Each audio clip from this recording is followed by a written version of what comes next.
Ready? Okay. Okay.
Yeah.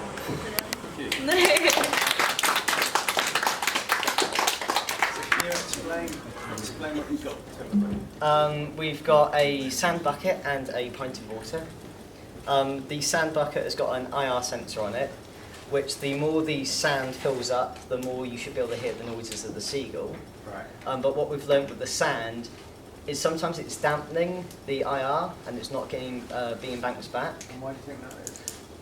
I'm not too sure, to be honest. Material. I think Is it's it just because granular? it's sand, yeah. Right. It's So three it amp- like absorbs some of it, which like you could probably hear why it was like randomly going Yeah. quiet. Yeah. And I think it's because it was absorbing some of it. And is that a pain to you, or do you think that that makes it more It's- interesting? I think that makes it more Interesting. realistic because if you think, like when you're actually on a beach, Yeah.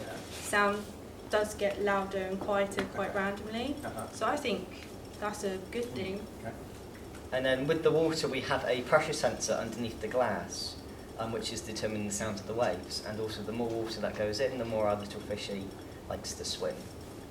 The more water goes in, the more it likes to swim because it's got more water to swim in. Yeah, it's got the fish has got I think it's electrodes on it, Yeah. which allows the current to pass through and then But the turns on actual motors. point of The actual point is water- the weight sensor. The fish is just to represent the sea. It's making some noise there. Fish swimming in I Yeah. like, the I sea. like the fish. But the more water you put in the glass, gradually the sea noises become louder and louder. Right, 'Cause, okay. like obviously, the more volume of water, the louder it Because is. there's more weight on the fish. Yeah. So we'll remove the sea. So there we've got the tide. And that will eventually, once this goes back on, remove the sound of the tide. I see. Right. Okay, great. I really like the design. I think the design's great. You made a great effort to do that. It's good. But we thought we could sort of like use it as like an interactive installment Yeah. for like primary school or something. Like, because like in museums and that, depending on what museum you go into, they have interactive elements to them. So we thought doing it like that would be like more of an interactive installment than a typical musical So instrument. less than an instrument, more a kind of installation. Yeah, but it still makes noise and controls it, so it is sort of an instrument. Yeah. We had a problem controlling everything at once using the Raspberry Pi, Okay. but once I finally worked out how to do it, there wasn't enough time to change it. But it's currently all separate. There's no computer or external That's quite device. It's all built into the So table. yeah. Just don't look at my wiring. Did you think about abandoning the Pi at any point? We Given did, this but time. we focused. We started trying to use pure data, Uh-huh. and then we couldn't get it to work the way we wanted, and then we switched to the Pi.